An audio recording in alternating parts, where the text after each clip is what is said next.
Hello, everyone. I am Elizabeth Stevens, and I'm the vice chair of the City of Moscow Human Rights Commission. And I'd like to thank you all for coming this evening for our panel discussion on human rights. I'm going to let our panelists introduce themselves, but we're going to actually begin with a territorial acknowledgement. All right. So, hi, everyone. I'm Ayana James. I'm a member of the Coeur d'Alene tribe. So, like she said, I'll start out with a land acknowledgement. So, Moscow is located on the homelands of the Shituumsh, Nimipu, and Palouse tribes. The Coeur d'Alene this land since the beginning of time, and we're still here against our survival.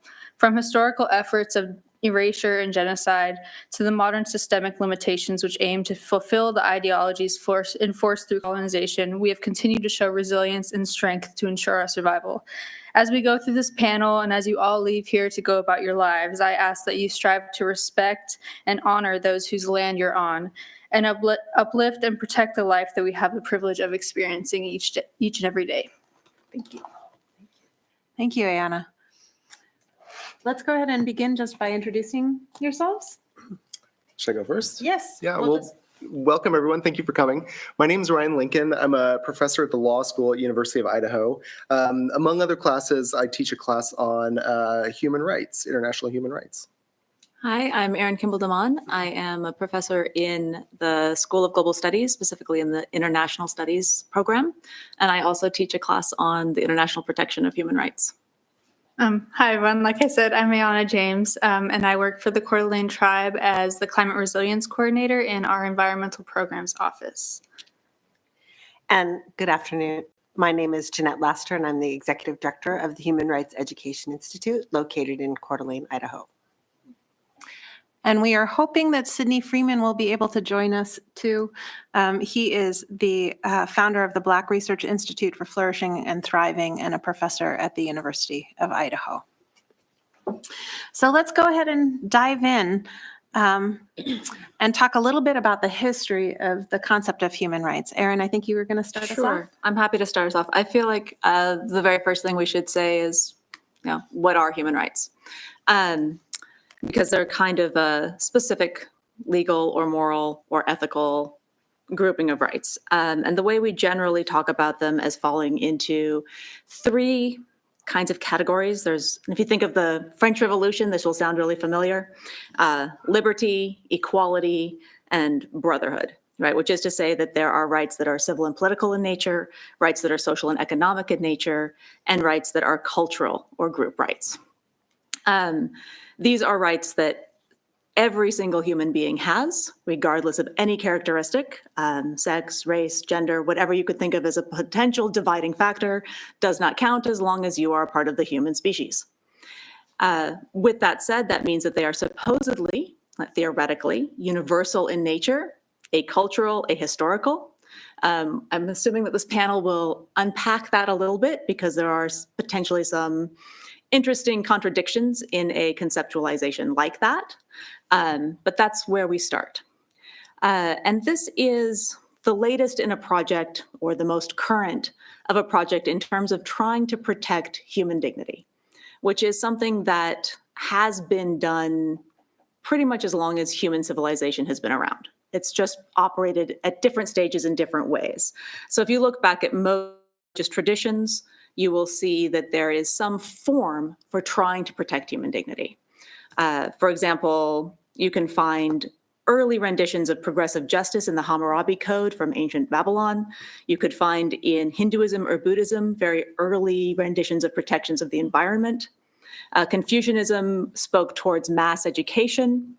The list could go on. But human rights, as we have codified it, really crystallized in the European Enlightenment, which means that there is some element to it that may look now to a lot of us in a somewhat Eurocentric fashion. There are particularly two ways in which that may present itself. One is that we conceive of human rights as an individualized body of rights. It is borne by a single person.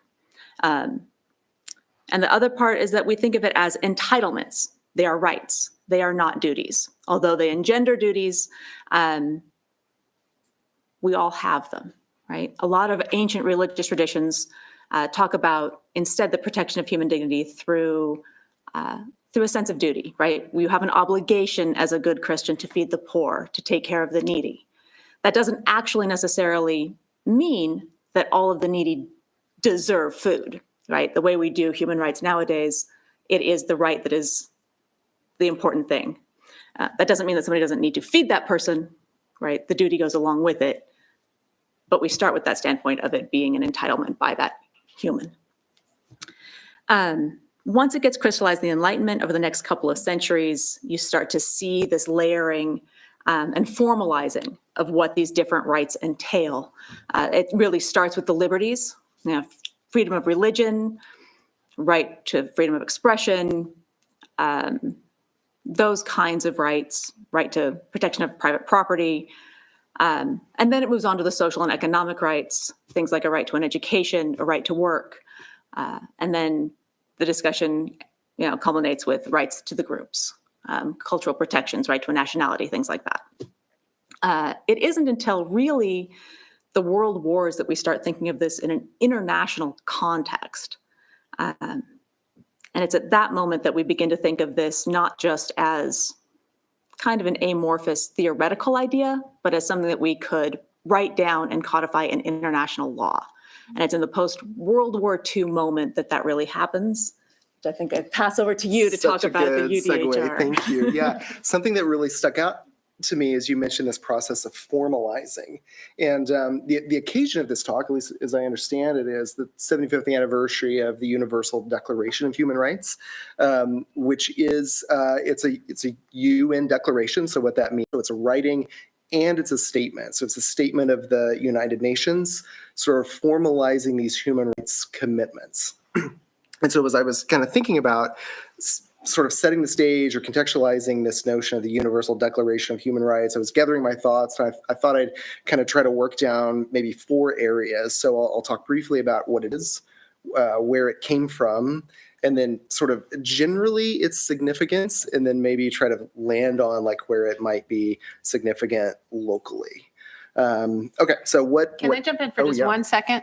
Because I forgot to say, if you have questions for the panelists, if what they're saying brings up questions, there are 3x5 cards over on that corner. And if you write your question on the card and bring it to me, I will ask it of them. Perfect. Yeah, thank you. Okay, so Universal Declaration of Human Rights, or UDHR. So what it is, I already mentioned this, but it's essentially it's a writing, but a proclamation at the same time. So it's put forth into 30 articles, which articles are kind of like paragraphs if you've ever seen it, or if you were to go read it after this talk, you'd see 30 of these literally in a list that set out kind of the broad contours of human rights. And they I think are both kind of a threshold and they're aspirational at the same sense. So they're sort of goals to work towards. And they, much like what you mentioned, Aaron, they cover different types of rights that we think of as civil and political. So you might think of that as freedom of expression, right to life, economic, social, cultural rights. Find a list of those in there as well. Freedom of association, freedom of religion. And this document, as you mentioned, sort of came out of really the traumatic experience of World War II. I think you mentioned the document from 1948. So if you think about where we are in sort of time, right, we're like right at the end of World War II. You have the formation of the United Nations in 1945, Nuremberg tribunals, I think 1945 and then maybe 1946. And so this document in 1948, which took about 2 years to write, is really kind of part and parcel of that experience, and really is coming out of the nature and the mission of the UN that was very much concerned with international peace and security. So it is both a formalization of this much longer, larger tradition of human rights, but yet kind of framed within this new international organization coming out of this period of war. Okay, so how did it come to be? So I mentioned it comes from the UN. So it came through this process of really of negotiation and drafting. So when I teach my students in my human rights course, I always am trying to tell my students, like, think of these documents as the end process of a negotiation. So they don't kind of just like poof into existence. They're sort of contentious and they're fought over and they're argued. And so what we see is really the end process of that negotiation process. And so over this 2-year period, there was input from working committees that negotiated the language of this document. How is it significant generally? And here I'm a law professor, I used to be a lawyer. Sometimes it's hard to take my lawyer hat off. I'm gonna leave my lawyer hat like fully on in this moment. So the Universal Declaration of Human Rights is a declaration, not a treaty. So it really doesn't have like the force of law, if we're gonna be really technical and like lawyerly about it. It really is a set of commitments, but it forms part of what's called the International Bill of Human Rights. So if three sort of documents or instruments together, the Universal Declaration of Human Rights is like the foundation. And then on top of that foundation come two treaties or conventions that actually do have the force of law. There's the International Covenant of Civil and Political Rights, International Covenant of Economic, Social, and Cultural Rights that are treaties. So they're actually agreements between, call them states, but think of them as like countries, right? So they've agreed to protect these rights within their own like domestic territories.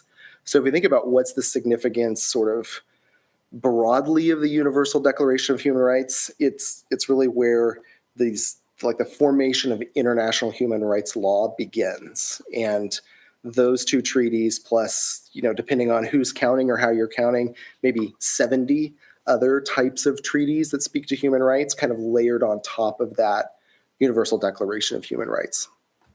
And then just to like wrap up briefly, like what's its significance locally? I think locally, and I actually pulled this language, I'm going to read it. I pulled it off of the UN website, that the UN has also called the Universal Declaration a life guide.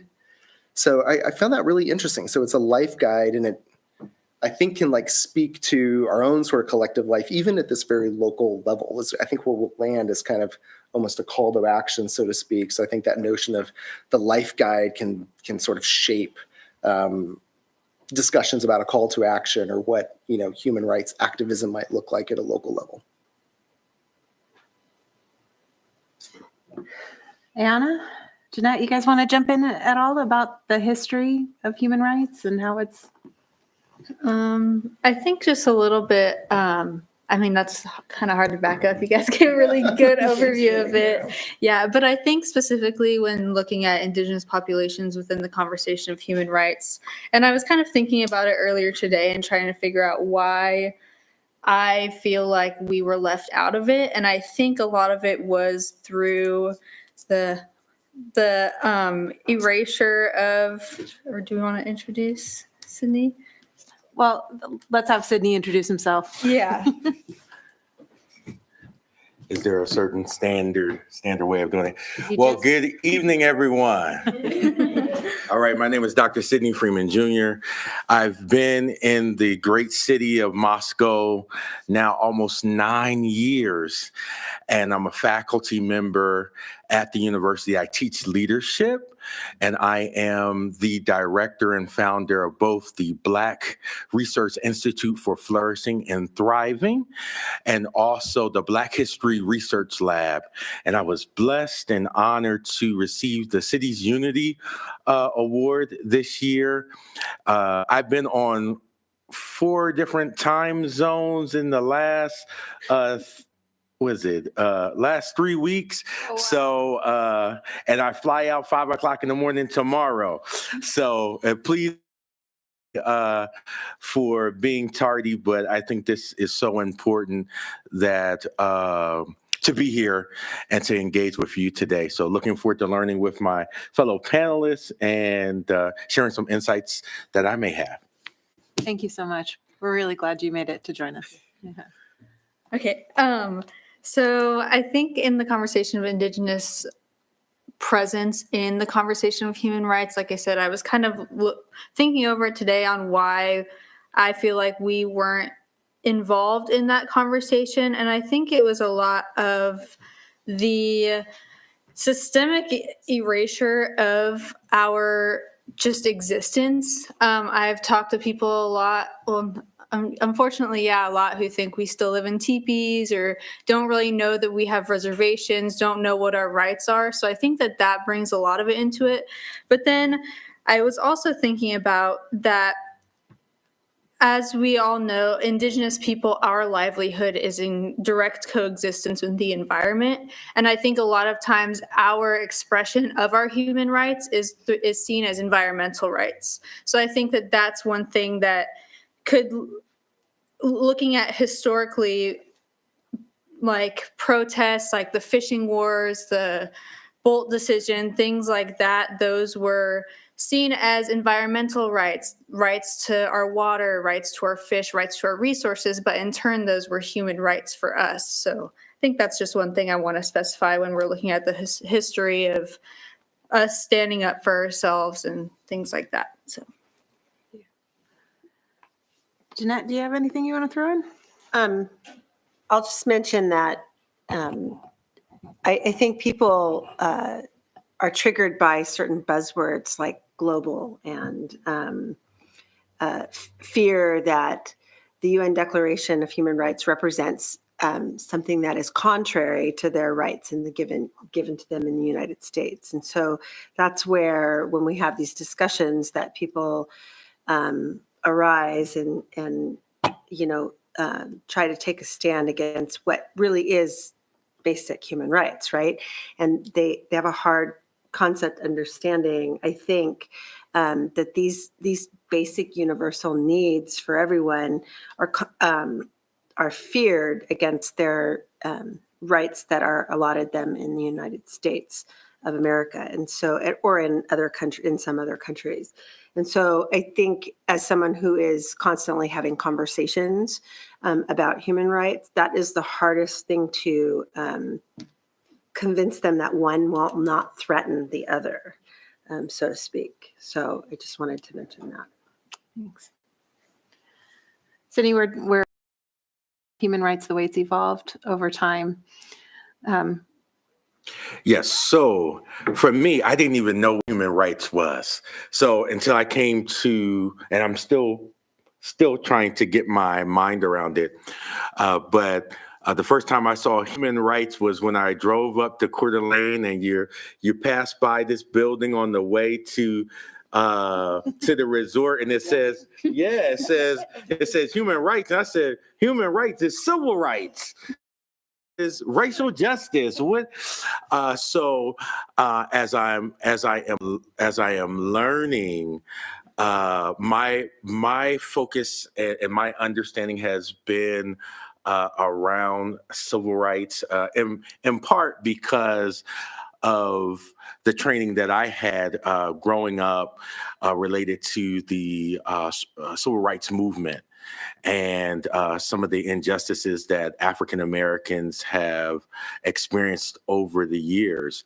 And so as I think about it, kind of the broadening out of the intersections of challenges that people are experiencing or have experienced, I've understood that there are a multitude of rights that people are denied, whether it's water, if it's clean air, and then also whether it's just, and I know I'm not supposed to go too far with this, but it's even an agency of your body, all those different things. And so I think that it's important to have these types of discussions so that we can have clearer understandings of ways in which we can support one another. So I don't know if that fully answers your question, but that's kind of my entree or entry into this conversation. Yeah, thank you. Thank you. So we have a question. I think it probably Ryan is the one to answer it. If the Universal Declaration of Human Rights was founded by the UN, does that mean that the treaty doesn't protect countries that are not part of the UN? Okay. Yeah. So here's how I would think about this. I would think about the treaties themselves being commitments by countries to protect the rights of their citizens. Did I say that right? Yeah. So it's a commitment of the country to protect the rights of its citizens. So if the country itself has signed and then ratified, it's kind of this two-part process.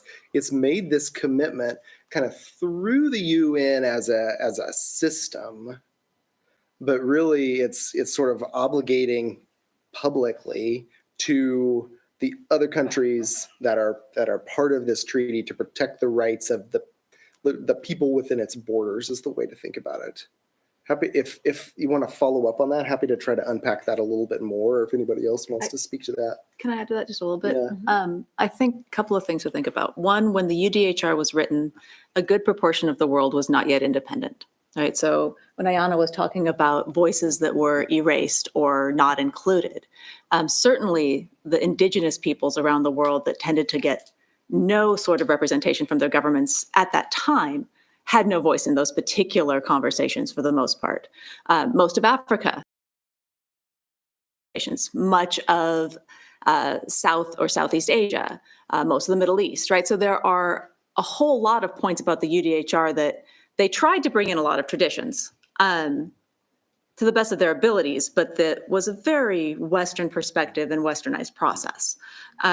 So in that way, you can think of it as protecting, first of all, kind of a body of rights that looks very Eurocentric. And then the other part that I really want to double down on that Ryan said is that, first of all, the UDHR is a declaration, right? It doesn't actually protect anybody. It's just like states are like, this is a good idea. We look good if we say that we sign up for these things.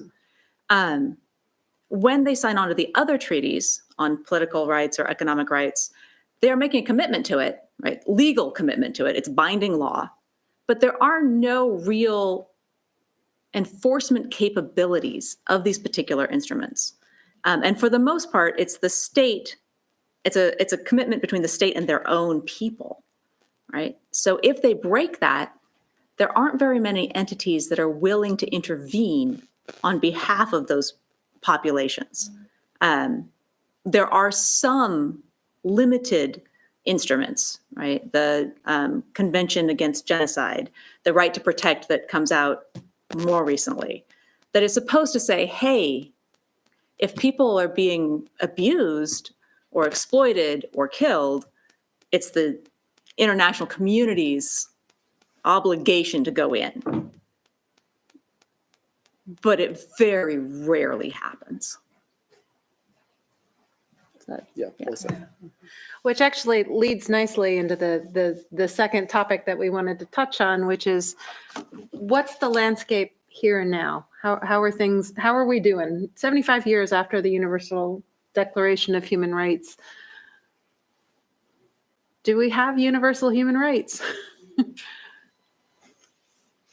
I think Sydney was going to go first. Well, you talk to most Black people in America, they're going to say no, right?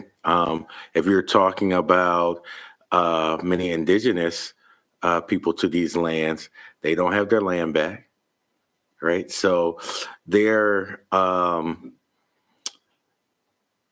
I think the vestiges of colonization is still heavily seen and experienced by people of color.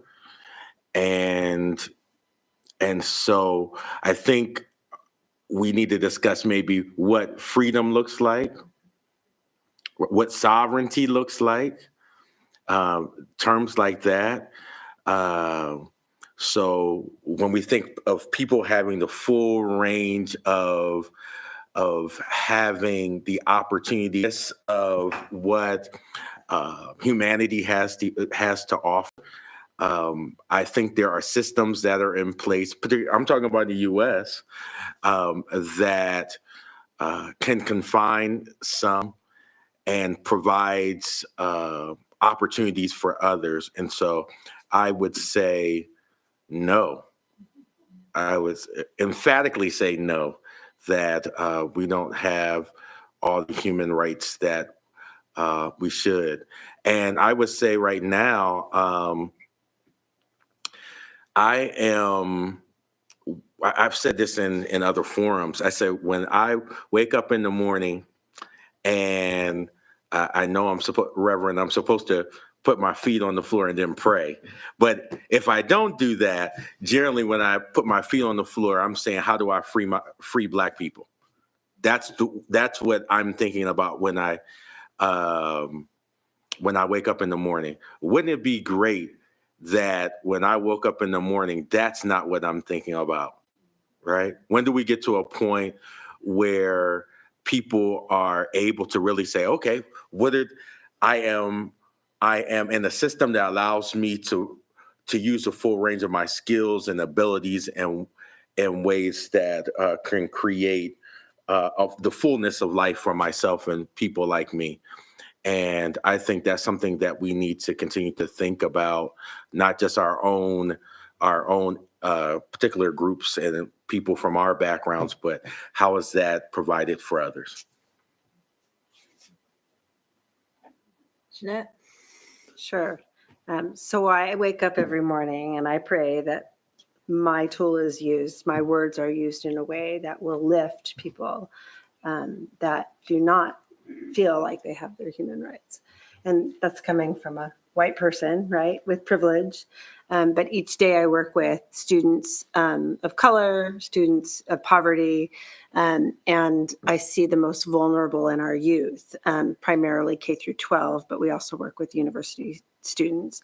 And what I often find is that they're way more resilient, but when we talk about things like diversity, so DEI is always another buzzword, right? That is killed by lots of different people on social media.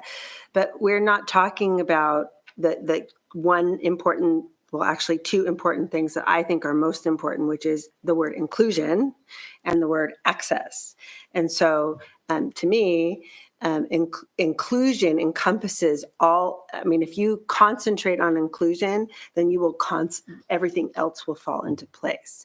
And if you concentrate on access, that everybody has equal access, then and the same access, then I think it kind of falls together. And so we've been kind of modeling IDEA versus DEI, with the idea that the I and the A are enclosing all of the other things. And so that's kind of the model we've been using.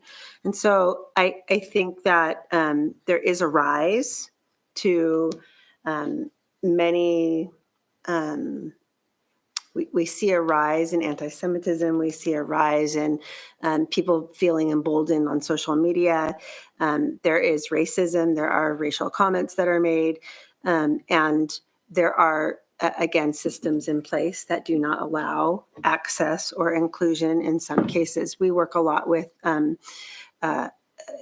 accessibility communities, and we run a regional accessibility committee, and we're seeing more and more areas of need in that group and demographic that need to be addressed within our communities. And so trying to do some business education around that. But again, it's access for all. So there's no easy answer. I was thinking about this with our recent issues that we've had that have come up recently in our community. The work may never be done, right? It may have to be a continuum that is constantly addressed in order to provide what the big dream is. And so, and it's one by one sometimes and group by group sometimes. And so we just chip away. Could I follow up? You and can. maybe ask a question? Because For sure. when I think about access and inclusion, I wonder about those who are most marginalized. What if the dream wasn't necessarily to have access to white institutions or be included in white institutions, but to have the type of resource allocation where even if I am indigenous and we had the resources to be sovereign, and I didn't have to ask for resources from white people. So I feel like at times,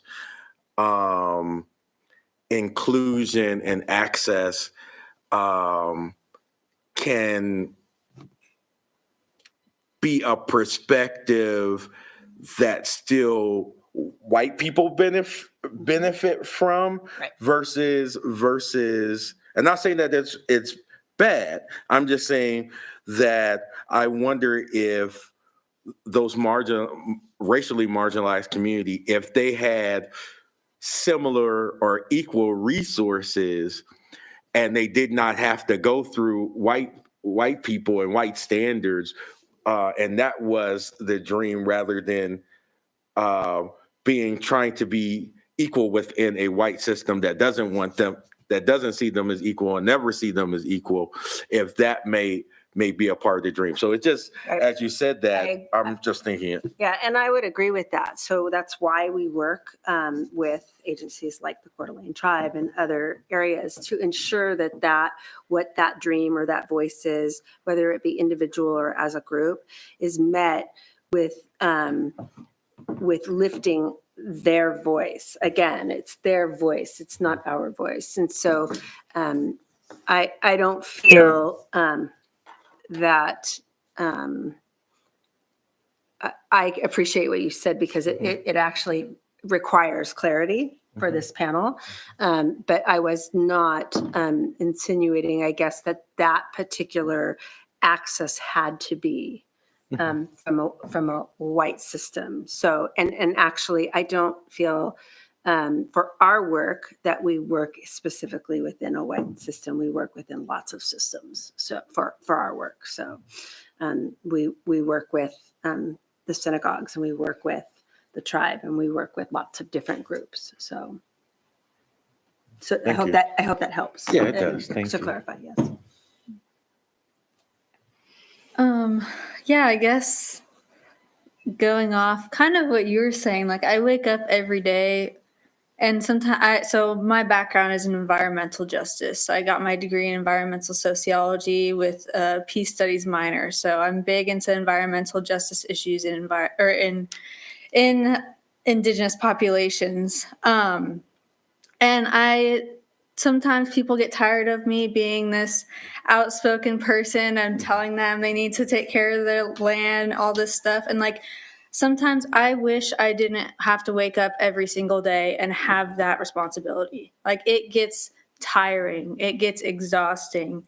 And this kind of brings up like, and we'll talk about it a little bit later of like, where do we go from here? But kind of finding the balance between letting other people take on that responsibility of helping us specifically, I'm talking about indigenous people in general, but specifically in America, in the United States, because we have a very specific history that is still ongoing. But I think that there's a balance between wanting other people to take that load off from me and giving me a break, while also not giving them that power to say, oh, I did this for you. I helped you out. I got you this stuff, because that's what's always happened. We look to the government for help. They threw it in our face. We're still having to ask the government for stuff. Even though we don't want to, we have to go through all of these white colonial systems to get our land back, to get rights to our water, to get rights to our food.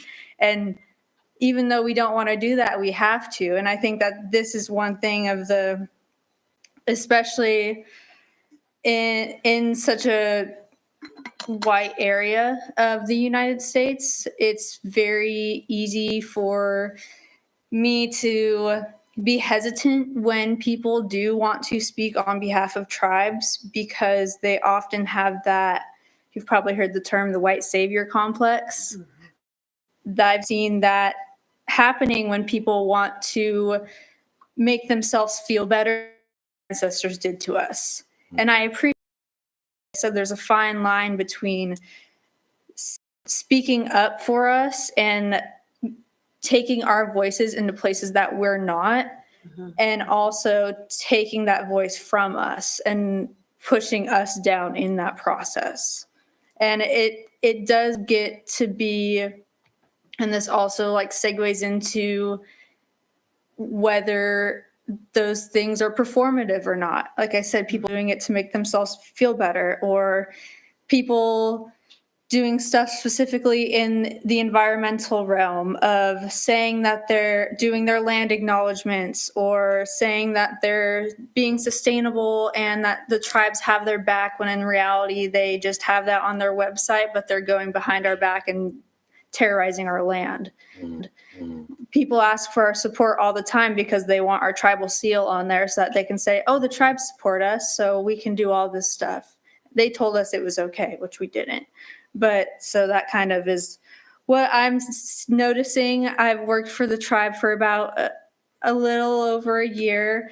I mean, obviously I've been a tribe member my whole life, but seeing it in this professional realm is definitely interesting, because I grew up hearing my dad talk about all of these environmental rights that we have, all of this land that we have, and I only recently came to realize that it's so much deeper than that. It's so much deeper than this is a land that we have, that we're given to take care of, but under these circumstances, because we're not allowed to our full responsibility. So. Okay. Well, I love all of y'all's intentionality. I wake up in the morning and just hope that my kids get to school on time.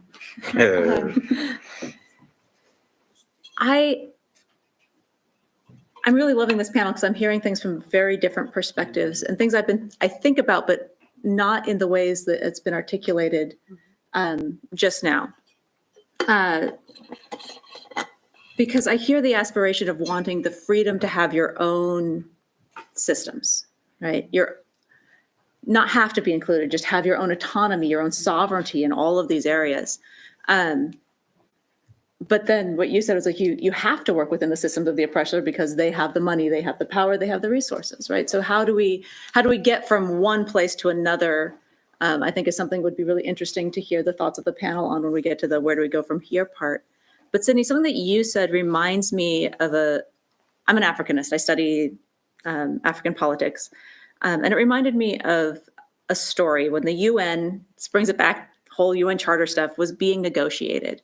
Africa was not yet independent, but there were a lot of activists from the African continent who were seeking independence. And they went to all of these meetings and they managed to get included within the protections of the UN Charter, the idea of self-determination.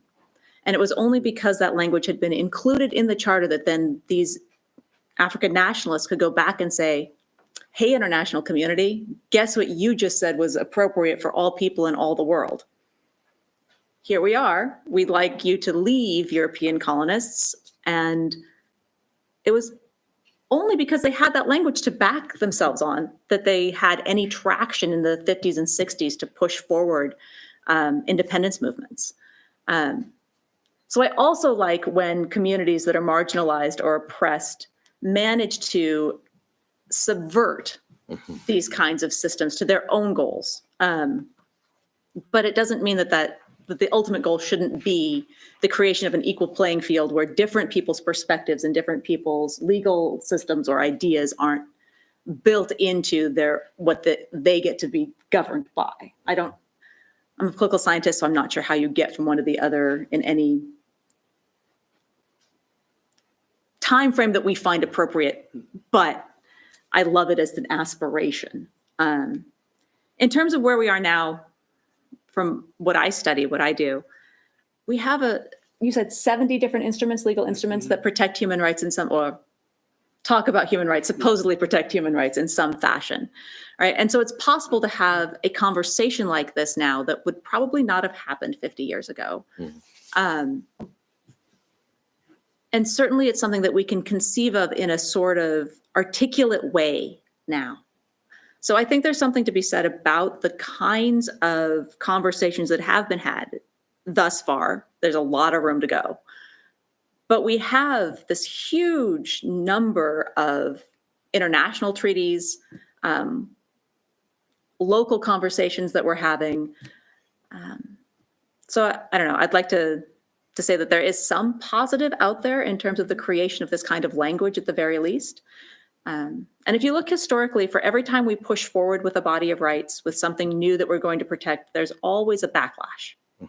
And I feel like we may be in a moment with a lot of the things that we're seeing around us, particularly in our own neighborhood right now, is an exhibition of that kind of backlash. At least that's my hope, right? That we've moved forward, everybody's like, whoa, reactive, and then we'll be able to move forward again. I don't know if that's true or not, but that's historically been the way things operate. So that's my thoughts. So many thoughts, but I'm mindful of the time, so I'm going to try to keep it super brief. I think I love this conversation because I've learned so much in just the last like 15 minutes. And I think I just want to like validate criticism. When I teach a human rights class, a lot of times my students don't want to say anything because they don't want to like be critical of the legal instruments or the UN or any of these things that so often get held up as like, good. But I think the criticism sometimes is where the value is, right? That's where the change comes from, is like attacking, interrogating, like wrestling with these things, because I think that opens up little fissures that allow change to happen. So stop there, but that's just, thanks to all of you, because I'm been kind of having this moment of self-reflection. So we have a few questions that hopefully we can quickly address before we move on to our marching orders. Let's see. How do you feel about the state of our country or state or local health disparities, the inequity of healthcare, and how does that factor into human rights? That could be a whole separate forum.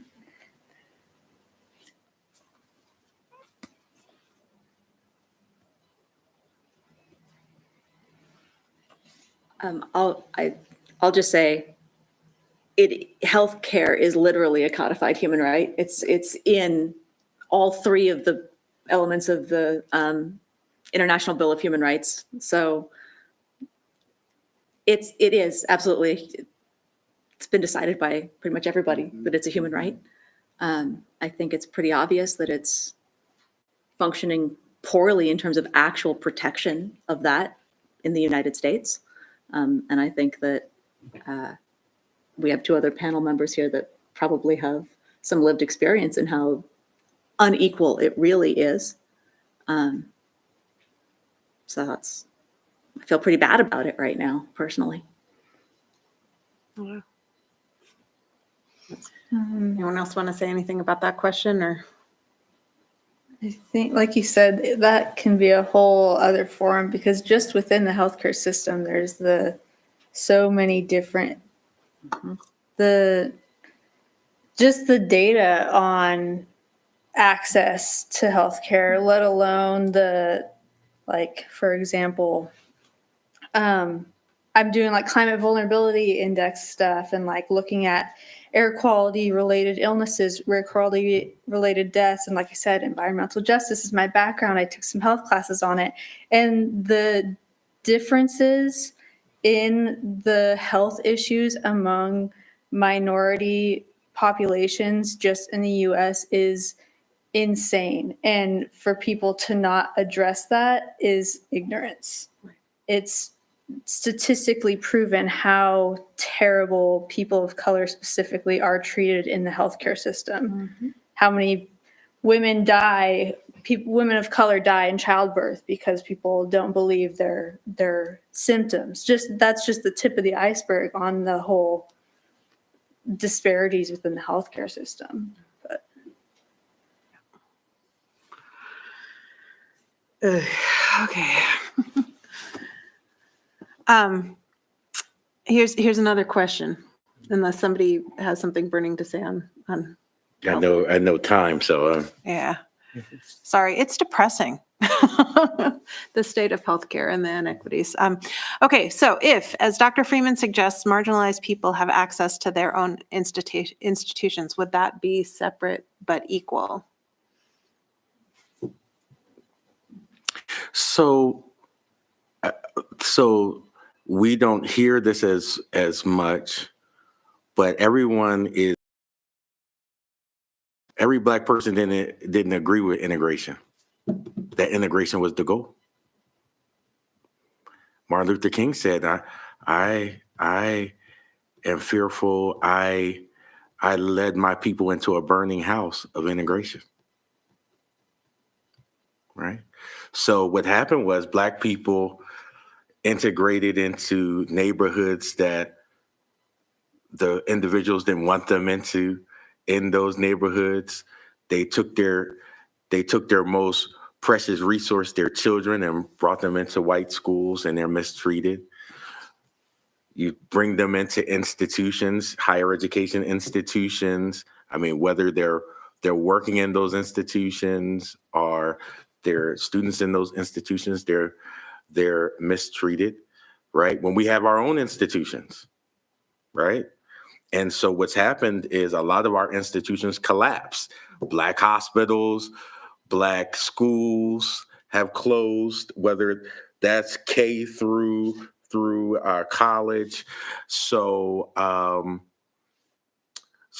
I think there is a clear need for Black institutions, because we can see that white institutions are not committed to Black people, and I dare say other people of color, having parity.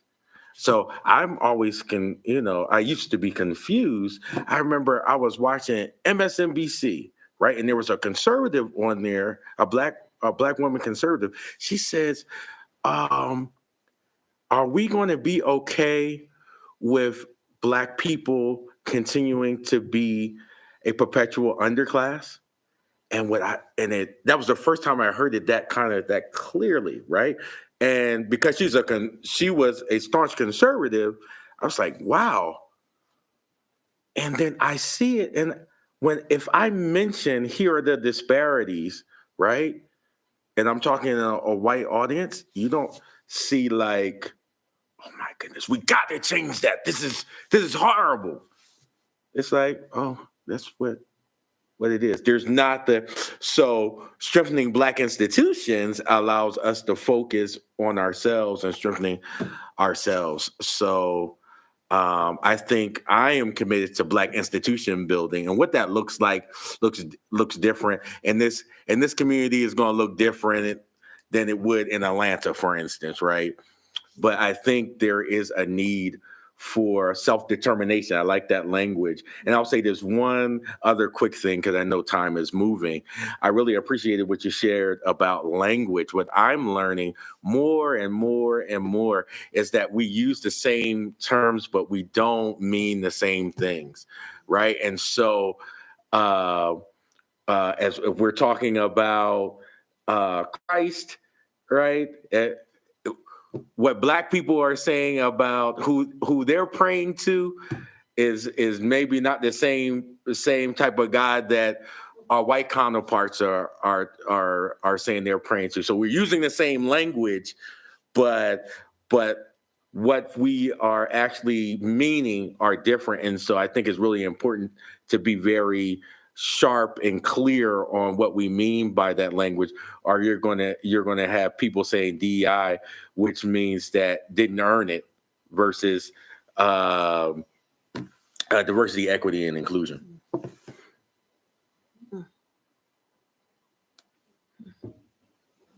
Thank you. Okay, one more question, and then we'll move to our last section.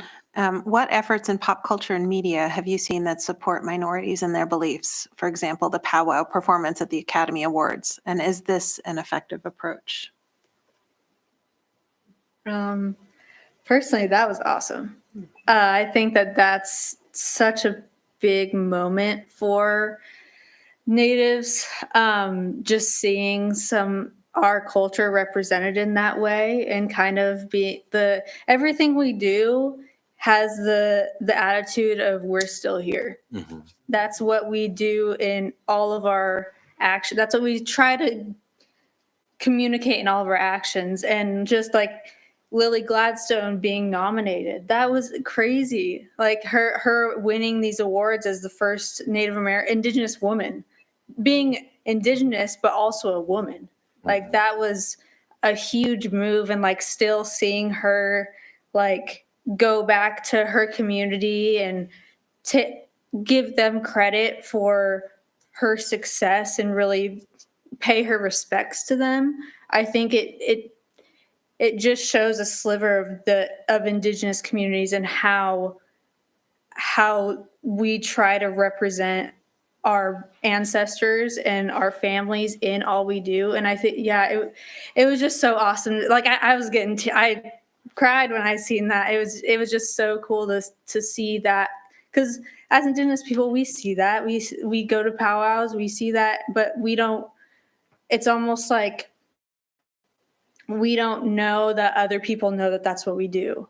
And for that to be shown, like I said, it was awesome. But I think things like that are really effective in representing different cultures and also too, like acknowledging that was that specific culture's song. That was their drums. That was their singers, and acknowledging that it's so different for everything else. So that's just the tip of what could really be shown for Indigenous like music and our culture. So. Great. All right. So I really wanted to close with marching orders, with where do we go from here? And I'm hoping that we can just sort of everybody put in your 2 cents about what we can do to more fully realize the potential of a human community where the fullness of everybody's gifts are able to bloom and be acknowledged. Sorry. Yeah. Yeah, well, so, where do we go from here? What are the concrete actions that we might take that would help move us toward this vision of a world where everybody is able to be the fullness of who they're meant to be and bring the fullness of their gifts to the world? Marching orders. I'll just start by saying that the education needs to be embedded into the curricula of our youth education. And so we often don't talk about the Universal Declaration of Human Rights or any of the other supporting documents. It's kind of forgotten in our history classes. And just, I know the tribe has been working on curricula with the state and ensuring that the actual historical value of that is being produced into the curricula in the state of Idaho. And there's been a lot of work on that over the last couple of years. And so I think the human rights history actually needs to be emphasized and ramped up a little bit better also, so that it's ingrained into the full body of that curricula, because it's our youth that are the next generation that are going to bring us to a new phase, like this young lady right here. So.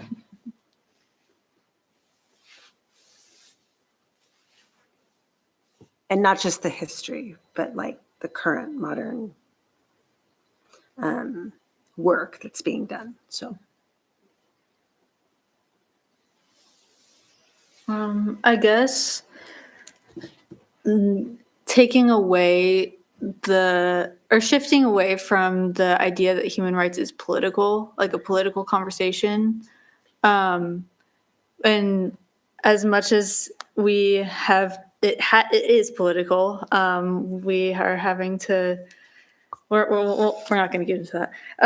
But I think that that's one thing that's really creating, personally, that I've witnessed creating this divide and people even having those conversations is, oh, what political party are you? Like, realizing like this is the UN. This isn't just the United States. We're so individualistic in the society that we think human rights only affects us politically. And we have these two sides of what human rights means. But I think that getting rid of that narrative and taking a step back and realizing that this is way bigger than just us here, and coming together and it's like we were saying, like we want different institutions for different minority communities. Like like as a tribe, we want our sovereignty, but at the same time, we don't want to be excluded from everyone. That's not, we're all humans, like that's not in our nature. So I think coming together in just this example, and we can take these into bigger conversations, but having each other's backs in these conversations and acknowledging that as scary and terrifying as this world can be, especially in these times, I think that it brings comfort to know that we aren't alone in these issues. And yeah, I think that's that.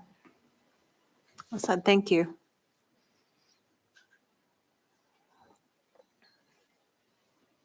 Okay, well, I'm the political scientist, so I'm going to say these are political agendas to a certain degree. Sorry, I don't mean to, No, because I think that you're right, that I think that No, it having totally a conversation is. where Mhm. people are not attacking of one another, that we're cognizant of everybody's humanity, right? Yeah. I think is absolutely vital and important. But these are a body of rights that are under attack globally, locally, nationally, however you want to look at it, right? And so locally, know if you want it to be going into the school system, know who's on the school board, know what they stand for, know what the city council members' platforms are on things like human rights, and right on up the ballot. If you're interested globally in certain things, there's a whole bunch of organizations that you can join and work towards. Amnesty International is super easy to take part in, and you can add your voice to a whole lot of different political campaigns that way. But by political campaigns, I mean, there are political prisoners in a lot of places, and you can say, hey, we recognize that you have this person, and sometimes it helps free them. Human Rights Watch has a lot of ways that you can get involved.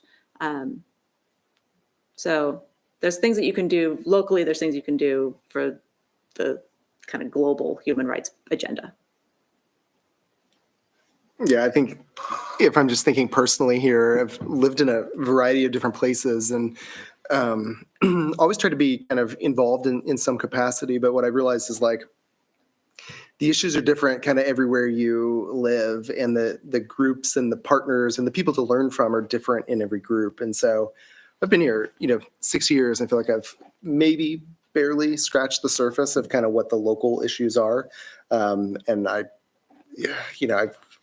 find myself in this odd spot of like I teach a human rights class, but yet locally I don't know nearly what's going on locally as I do maybe if I'm much more comfortable talking about the UN and international conventions than I am kind of digging into local issues. I guess maybe speaking just personally, it's kind of a call to dig in locally and not kind of live in the abstract.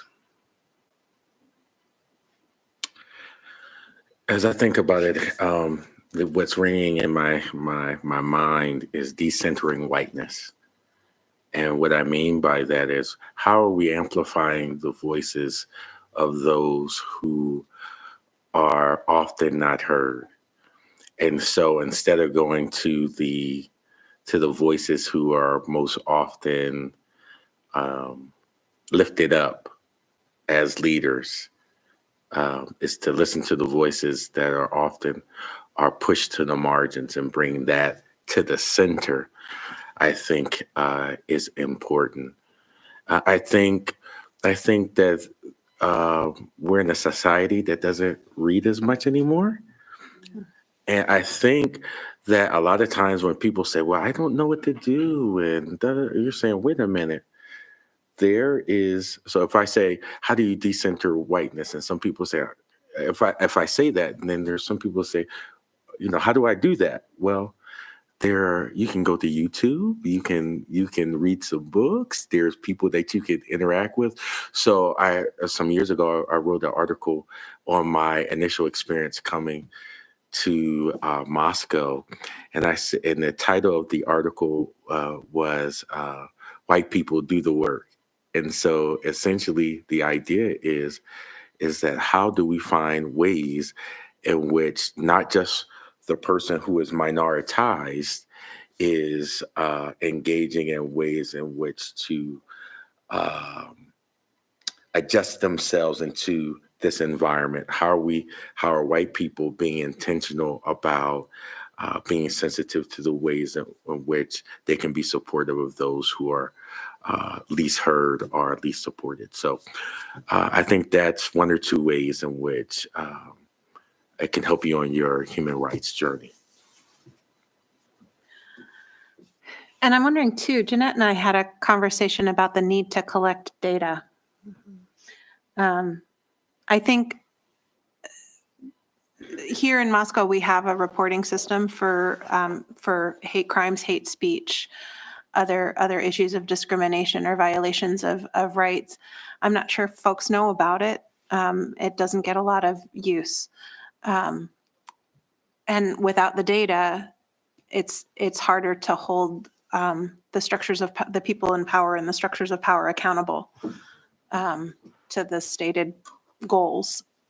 So I don't know if you want to say more about that, Jeanette, but there's a piece there about we have to keep talking about it. We have to keep talking and learn.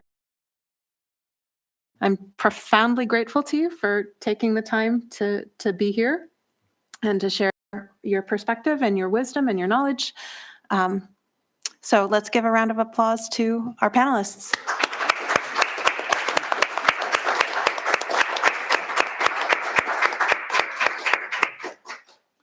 And I think we can press stop on the recording. And I don't know if you guys are open to additional questions, if the folks who are in the audience have thoughts or want to have further conversation. Yep.